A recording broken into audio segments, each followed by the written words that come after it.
Welcome to the Cognitive Crucible, produced by the Information Professionals Association.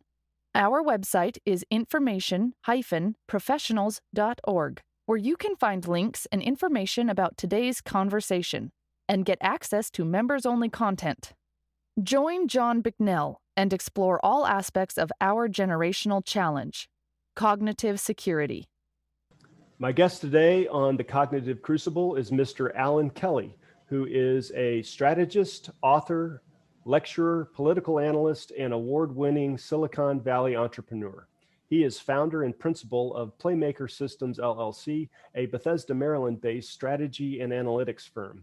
Kelly's work is driven by a simple idea that influence, like chemistry, biology, and even music, can be decoded and managed through a standard system of unique units. He holds an MA in communication research and a BA in public relations.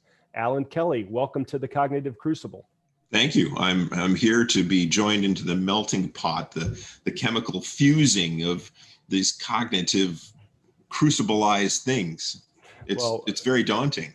All right. Well, then be prepared to get run through the crucible and examined from every possible angle.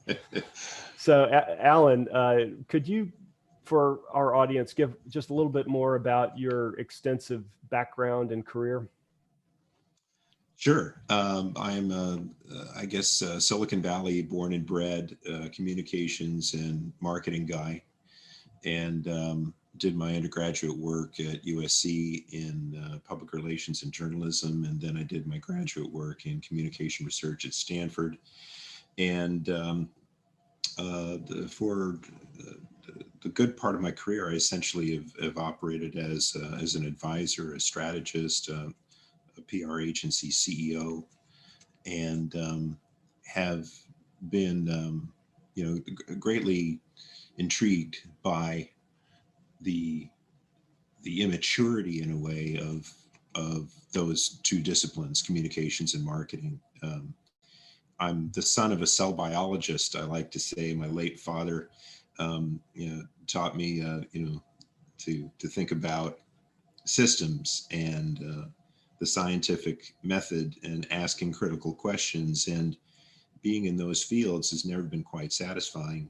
So, that sort of background has led me to the work that we'll discuss. But basically, I'm a sort of retired or communications guy looking for science and method behind what is becoming, a very, very important function in our world, whether it's military or it's private, commercial, or otherwise. Great. The discussion I'd like to have with you today is going to center around your co-authored piece entitled Decoding Crimea, Pinpointing the Influence Strategies of Modern Information Warfare. And you co-authored this with another Cognitive Crucible guest, Dr. Christopher Paul of the RAND Corporation. This piece came out quite recently. It looks like it was sponsored by NATO, and I'd love you to talk a little bit more about that. But your piece begins, and let me read this quote from it. Quote, "In matters of modern warfare, information is the rediscovered munition. Like a physical asset, a boot, bayonet, or battalion, information can be managed and maneuvered for imperious or peaceful potential. It's not kept in a casing or fired through a barrel, but its impact and persuasive effects are now inarguable." Could you talk a little bit about the impetus behind your Crimea piece and use that quote that I just read to help set the stage a little bit about strategic communications? Sure. Well, I think, as I was saying, just in explaining my background, that I've generally known that there's a whole lot more there than just spinning and rhetoric and messaging and persuasion, that there's a method to the madness. in the world of diplomacy and stratcom, in IO, there's so many hybridized terms. There's the frequent cry to try to win hearts and minds, and that's not unlike so many cries that happen in the private sector as well. On Madison Avenue, we're trying to figure out how to persuade people and bend them to our will, bring them around to a point of view, promote a brand, and so it's occurred to me, and I've wondered what's below that. It has seemed to me up to, and this is why I do the work that I do, it seemed to me that anybody who is in the business of influence or in the industries of influence, whether or not you're selling shoes or you're selling a policy, or you're writing a press release, or you're trying to decode some non-state actor's tweet, that there are things going on there that have much more structure than is immediately visible. So that is why I've essentially bet my career on the development of a system which is developed in the tradition of a phylogenetic tree if you're a biologist, or a periodic table of chemical elements if you're a chemist. I think that there are units, knowable, sortable, organizable, discrete units of influence, which can be used to understand the moves, the counter moves of what I call play action, or in other words, of the influence environments that we confront, whether or not I'm thinking about a client of mine that's in the fixed wireless space, or whether or not you are in the Ukraine parliament trying to figure out what Putin is doing. I think that there's a common system that can speak to all of that. Again, whether or not you're selling shoes, or whether or not you're writing a campaign speech for a political candidate, or anything in between, there really has got to be, at this point, for as important as influence is, and there really needs to be some common framework that we can understand the row and the seat number of what in the world is going on around us. Right, for sure. So your piece obviously centers around Russia's 2014 actions in Crimea and the Ukraine. And we will have a link to this piece in the show notes. I encourage all of our listeners to go and check that out. You try to examine a number of questions. For example, was Russia successful? What were they trying to accomplish? Is it possible to make inferences about their military and political objectives? Are these kinds of playbooks reproducible? On and on. A whole bunch of really interesting questions for the information environment. I don't necessarily want to take on these questions one by one, but could we zoom back out to a strategic view, and would it be possible for you to give a little bit more of a formal definition or a direct discussion about what exactly is strategic communications, or stratcom? And this can be both in a military context or in the corporate context. What is strategic comms, and how does it fit into the big picture? It's a great question, because I think strategic communications does enjoy different definitions. My definition is that strategic communications is a way of describing, is a housing that articulates how messaging and rhetoric and persuasion and words are used for competitive advantage. Now, in the commercial world, in the private sector, people would disagree with that. They would say, no. Communications is used to create mutual understanding. And they'll talk about all sorts of ideas of symmetric, two-way, equal exchanges. I don't think so. I think strategic communication at the end of the day is about gaining some relative advantage in some space where communications is used. Strategy is inherently a competitive construct. It wouldn't exist if you didn't have some need to retain or maintain or advance or promote some position or point of view. So to me, Stratcom is all about actually control and offense. Now, but the funny thing is that in the private sector, as well as I would say in the military, it is generally regarded though as with much softer interpretation to create that mutuality, to win that heart and mind. But I think it's sort of a euphemism, frankly. I think communications at the end of the day, however it's used, is to get some actor or some player ahead or in control. You might be mutual in doing that, but really the bottom line is to strategically advance your agenda. Okay, that makes a lot of sense. I'd like to turn to your taxonomy of influence strategies. And again, for the audience, we will have a link to this in the show notes. And I encourage everyone, maybe right now, hit pause for just a second and go check out this taxonomy.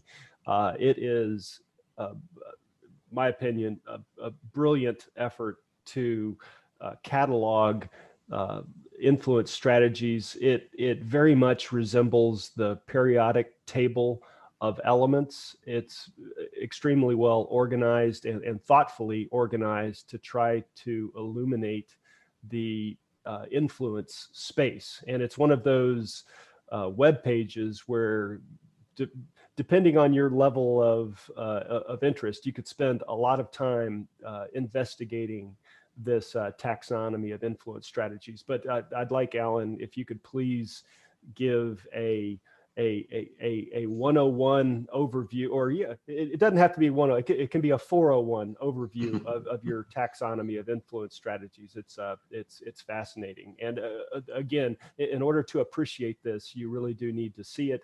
But Alan, please take it away and try to connect up this taxonomy with your Crimea piece. Sure. Go to playmakersystems.com, playmakersystems.com, and on the homepage, you'll see an orange button. And if you click on that, you'll go straight to the taxonomy, which is interactive. And as you float around on any of the elements on the table, you'll begin to see definitions of the strata and then there are 3 different strata in the table. And if you click on any of those tiles or those icons, which we call plays, or more formally influence strategies, then you'll see that there's quite a lot of information that is known and knowable about each of these elements of influence. The table is organized. There are various ways it could be organized, but this, I think, is the most exhaustive and the most sensible. But my point is that if you are influencing, you are always in one of 3 categories. You're either conditioning, which is the left-hand large column, or you're controlling, which is in the middle, or you're confronting. And you might notice already there's a real difference between conditioning something and confronting something. In other words, as you move from the left side of the table to the right side of the table, the plays or the strategies that are described become more emphatic, that are essentially for higher engagement situations that you've undertaken or that you're seeing or describing or which are happening to you. So from left to right, from conditioning, controlling, confronting, your level of engagement is increasing. And you might see, if you look at the plays, there's a play called a ping, which is a bit colloquial. It's unusual to have colloquial terms, but it's such a perfect term. When you ping somebody, you're sort of raising an eyebrow, if you will. Well, that's very suggestive. That's very subtle. But if you go to the right, there's a peacock. Well, that's pretty That's pretty overt, right? So from the subtle to the overt, from left to right. Now, vertically, these elements here are organized according to transparency, so that the plays on the bottom, like a decoy, you'll see in dark green, also sometimes called a red herring or feint or ruse in military terms, is a whole lot less transparent than, let's say, a play called disclose, which exists at the top of that column. When you're disclosing something, you're volunteering. You say, hey, I'm here to admit that I've had an affair, or something bad about yourself. So there's no mistaking when you're using that strategy of disclosure versus when you're trying to fake out somebody by throwing the fabled rotted herring into the bush that a hunting dog would go pursue, if you understand the metaphor. Yeah. So at any rate, from left to right, that's engagement. From top to bottom, it's transparency. And you're always operating in one of the three: condition, controlling, or confronting. Now, each of those categories, sometimes we call classes, break down into two subclasses. Over in the left, for instance, if you're conditioning, then it's the view of the table that you're either probing or you're framing. Framing is very well known in political circles, especially. I think often in military, it's thought of as shaping. But either way, you're engaging in subtle forms of influence. By probing, you're trying to figure stuff out. You're listening, you're testing, you're pinging, you're pausing. By framing, you might be labeling something or someone.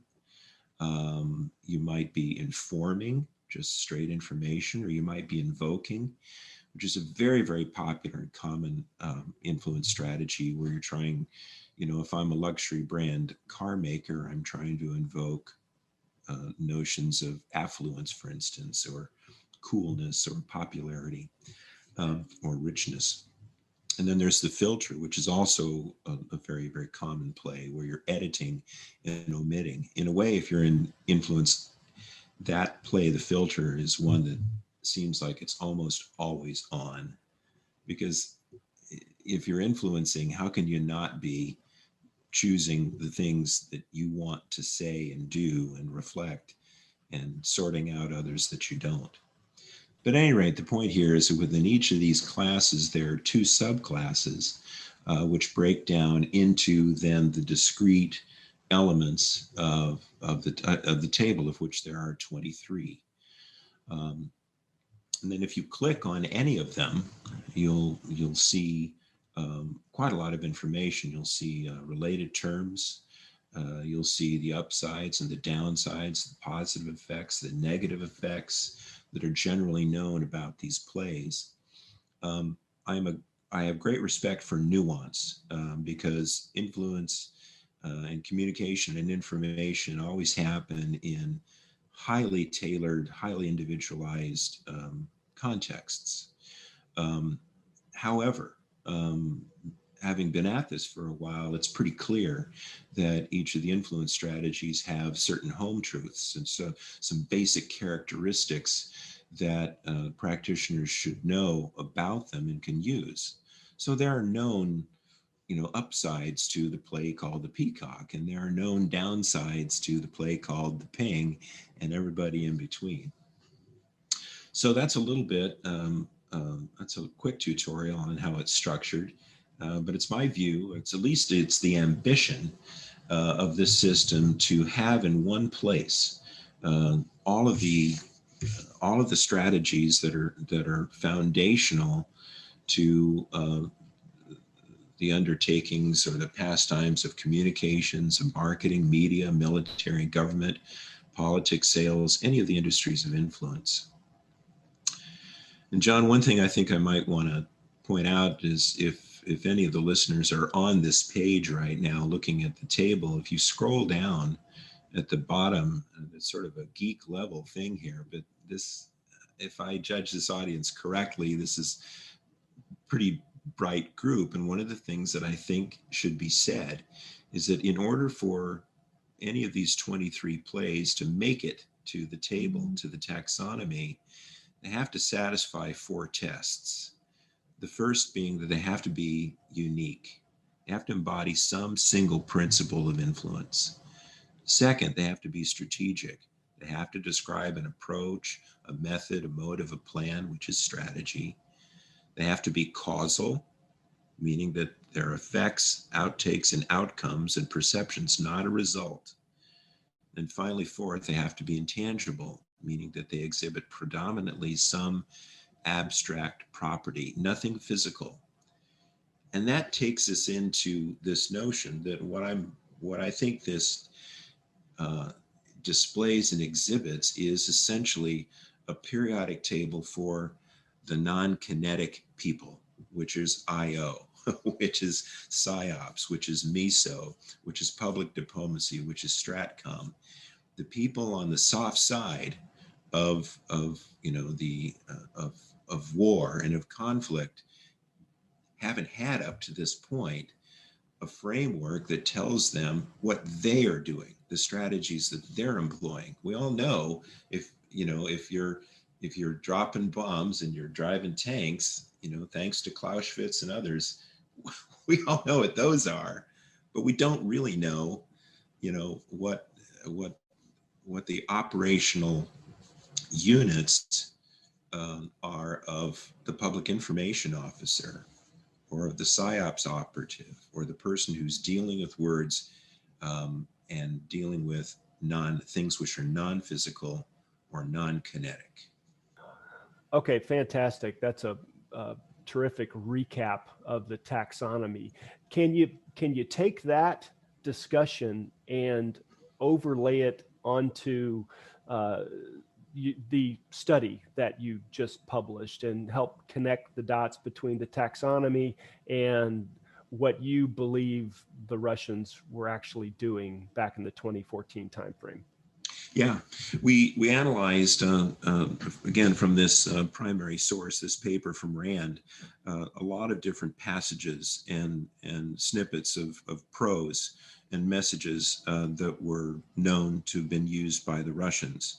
And so by knowing the system, as we do, then we coded them. What we found out is that, and we coded, it looks like, somewhere around 30 or 40 different messages, not a lot, very low N. So I won't tell you that the resolution on this is high. But again, it demonstrates, by doing that, what we started to see were a couple of very interesting clusters. This is, if you're following the paper, this is on page 18. But basically, we saw that there is sort of a bimodal property to our findings, in that we found out that there's a cluster of plays that are very high transparency and very high engagement. In other words, that live on the upper right corner of the taxonomy. And so this includes the play called Contrast, and the play called Declare, and the play called Call Out, and a little bit of peacocking and a little bit of conceding.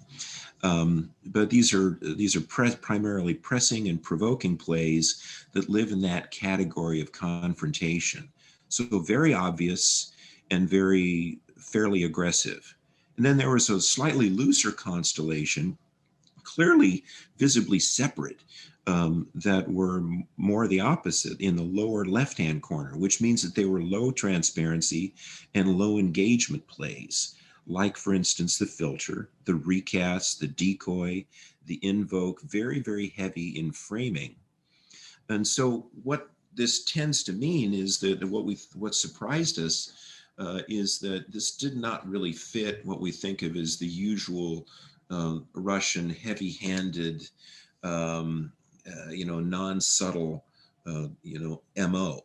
What we saw were examples that, at least in the case of Crimea and the annexation thereof, is that at times they were being subtle, and at times they were being more typical. At times they're saying, they were trying to be cordial and what I call high fit in their strategies. And other times they were more obvious and, as expected, more what I call high friction. So again, we're able to use the system to literally visualize the nature of a particular player. Now, this is just one view of one player in one scenario, of course, and And you can or probably should look at it from the Ukrainians' perspective, from the Western perspective, from NATO perspective, in order to get a full flavor of what was really going on. But in this case, at least, it surprised us that this showed that Putin and company aren't just heavy-handed. They can be very subtle when they want to. They're practicing, and they're probably getting better and better at it. Right. And hearkening back to the discussion that I had with your colleague, Dr. Chris Paul, and listeners can go back and check out that discussion as well. Chris made the point that successful influence operations can be extremely chaotic. It doesn't have to be so curated. In fact, chaos or disinformation, the fire hose of falsehood, as Chris calls it, is surprisingly successful in your taxonomy, and this analysis of Crimea hints at that, in that there are a surprising array of influence techniques that are coming together in a overall campaign. Yeah, I think what the big difference here, I think influence strategy in this system I'm describing is a whole lot harder for actors of democracies than actors of, let's say, non-democracies, because we bound ourselves by higher standards of ethics, and that makes it, to put it in my lexicon, it's harder to run plays if you essentially are committed to fair play. It's harder, right? But let's just face it: the Russians and others, I'm thinking of China or Iran or whatever, they are not dedicated to that. They don't care. And when you don't care, let's say, just comparing, let's say, PETA versus some corporation that does animal testing, take it into the private sector. It's a real problem, animal research and testing, when you've got an NGO that'll just do anything, that'll throw anything against any wall, like the Russians will in Crimea, and versus a corporation which has very specific laws and rules it has to abide by. So it's almost as though when Americans or Western players or democratic players engage in influence and influence strategy, we're playing with one arm behind our back. This system doesn't necessarily help us play better, but at least it explains why it's so damn hard to win hearts and minds against rhetorical anarchists like the Russians and Putin. Right.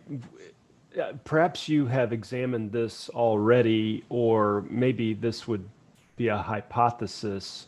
Would you say that corporate communications tend to reside more on the left-hand side of your taxonomy, where the influence, the marketing, the messaging is less confrontational and tends to be, what are the words on your taxonomy? More probing and framing, and less controlling and less confrontational. Yes, they are. Corporations generally play what I call a more left-sided game. Okay. Now, there are exceptions to that. Let's say if you go into tech, which is younger and less regulated, though not for long, because, but generally, you'll see them play a more conservative game, particularly if, let's say, we're talking about the insurance industry, or maybe those which are maybe the financial industry. They just have to be so much more careful. So yeah, they'll probe and they'll frame. To the extent they'll go right, if you will, they won't go provoke and run those red plays, but they might run pressing plays, which is sort of a nice way for doing tough, aggressive bidding, but still being nice. you can look at all sorts of constituencies. I have to laugh I've done a lot of business in Germany, and I kind of snicker when I go and work in Germany because they are very, very factual. They're very factually based. I'm caving to stereotypes. And so they tend to be not so much left-sided players, but are very, very interested in specific plays like the contrast play, which is a pressing play. But are very steeled toward not diverting and not freezing. But if you go toward Latin America, I don't know, all stops are off. There's something about Latin Americans that I've worked with that are much more willing to engage in the controlling elements where you are actively diverting and freezing some form of rhetoric. And like I say, if you're an NGO, trying to go out and prove a point or make a protest, you're also happy to divert and to freeze versus your corporate enemies, which just don't feel that they can do that. That's outstanding. How do you envision this taxonomy getting deployed? Or if you were king for a day and you were able to convince somebody to adopt this, what are some ways that DoD or a corporation could adopt this and deploy it? What intelligence could they get from it? How could they improve their messaging strategies, et cetera? All sorts of ways. First, I think it's a very good basis for simulation. Now, simulation, of course, is a very well-developed skill and discipline, especially in military, better than anywhere that I know of. But what's really lacking in simulation is again the non-kinetic side of the equation. And I think that this system gives you specific definitions and cases of the actual strategies being used in the influence side of some matter or scenario that you're trying to simulate. So I think it's a very, very important thing there to advance, ways to figure out and practice war games. The second is that it gives you, just as we've done with the Decoding Crimea piece, it gives you a basis for literally illustrating the plays, the influence strategies that bad actors are running. And you can do that by aggregating those strategies that you decode. That's primarily the method we've used in this paper. Or you can plot them along a timeline, which gets very interesting because then you can start to see how the nature of some program or campaign evolves, what plays are being run up front, which plays are being used a little later on, which plays aren't being used, which plays tend to get bunched together because sequences and series and constellations of plays as coded can be very telling. You can sort of see a batch or a cluster of things happen in sort of spasmodic, patterns, and that can tell you something. So in other words, you can use the system to map. So there's simulation, there's mapping. I think that what's really become pretty clear, and very much to my surprise, is that military intelligence really, they don't yet have a very well developed lexicon for this art that they're studying so closely. As I said a little while ago, the play called decoy is like a ruse or a red herring. But I don't think that there is a contrasting or comparable term for a challenge or for a bait or for a contrast. I did a study a little while ago which showed, at least to my satisfaction, that only about 25% of the plays in my system are known and reflected and specifically defined in the various dictionaries of military terms. So I think military is very underdeveloped in understanding the irreducibly unique units of influence. And so I think it can be offered up as a transcendent, as a cross-functional whole of military lexicon for understanding in a standardized way the moves and the counter moves of actors, good and bad. And then at last, I think that there's a big opportunity here now to begin to automate this. The conventions for machine learning, for artificial intelligence, lend themselves to this system. And we can talk about this a little bit if you wish, but right now at the Playmaker Systems at my company, there is a pilot project in progress that has been able to harness machine learning algorithms and to automate right now about a third of the system. So in other words, we're figuring out how to push content, English language based content right now, though it could be of a different language. And from that, we can derive what I call strategy signatures. I was thinking about Vladimir Putin's, big annual multi-hour press conference that happened this week. And a few years ago, I took his content and I ran it through the system, and I was able to look at patterns to figure out on which topic is he shading, on which topic is he pressing, on which one is he confident. You can take these situations and overlay them either automatically or through human coding and start to get literally a picture of the motive, not just the message, but the motive behind actors and their rhetoric. Yeah, you touched on this just briefly, but I think to make it explicit, it sounds like literally any bits of information can be plugged into this taxonomy. So something that comes across a news channel or a social media post or a government document, anything that communicates could be cataloged and then analyzed to be part of a strategic communication campaign. Mm-hmm. Do we have that right? Yeah. You're familiar with the music app called Shazam. There might be better ones now, but you're sitting in a restaurant, not lately, but you hear a song you like, and you hold up the thing and you say, what tune is that? And it tells you, oh, well, that's Rudolph the Red-Nosed Reindeer, whatever. That tells you what the song that is. We're recording this on December 18th, 2020.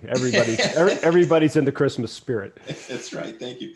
But there are programs that'll tell you that can recognize songs, which are highly subjective, abstract stuff. But they're able to reduce it into, digital signatures. Well, what this proof of concept platform, it's called Spindex, shows the promise for doing is just that, is that I could hold up, my figurative mobile or smartphone and say, what play is John running right now? And it could listen for a minute or two. It'll say, oh, well, he's running a filter. He's running a decoy. He's running a peacock. He's running a ping in these various concentrations. That tells me a whole lot more than just simply the words that John wants to communicate to me. It tells me more about the play that he's running, maybe on me or with me. So that could be enormously helpful. We see also no reason why this couldn't be done in other languages, so that you can hold up a phone to a Russian speaker, let's say, and know, without having to actually know or understand that language, the plays that the Russian actor in this case is running. Yeah, I can definitely see how this would be useful. So I'd like to wrap up. I always try to ask the Cognitive Crucible guests if they could recommend a book or two that interested listeners can go and check out if they're especially jazzed about this kind of conversation space. Do you have anything that you could recommend? There's one I think that people ought to be reminded of, and it's Wargaming for Leaders. It was written by some of the Booz Allen gurus there, and I think the primary author, Mark Herman, who's a mentor of sorts of mine. really lays out how wargaming works. And I use this to understand how to do simulations correctly, and then how to overlay and begin to beef them up or enhance them in terms of the influence or information aspects. But wargaming for leaders, to me, is like the Bible on wargaming and simulation. And another one, which is it's the smallest book in my library, physically, literally, and about the funniest. And it's called Gamesmanship, The Theory and Practice of Gamesmanship by Stephen Potter. And it's who's a Brit, and who talks about what we are talking about here, but in terms of sports. And he uses a lot of tennis and ping pong analogies, like if you stop for a minute and you adjust your socks. and you keep doing that, you develop a tick to annoy a particular player. My father was a sailor, and he was always doing things to psych out, other sailors in the races that we did. And so this is sort of a simple, small book about the art of psych out and what Stephen Potter calls gamesmanship. But I can look through any of these games that Stephen Potter describes, and I can tell you the influence strategies that are behind them. So I think it's a really fun way of animating what is, for this audience, a very, very serious business, but putting it in very fun and sort of entertaining terms. That is brilliant. And with that, Alan Kelly, thank you so much for being on the Cognitive Crucible. Thank you very much for having me. The Cognitive Crucible is the only podcast dedicated to increasing interdisciplinary collaboration between information operations practitioners, scholars, and policymakers. To find out more about the Information Professionals Association, visit us at information-professionals.org. Please support our podcast by giving us a 5-star rating and leaving a review.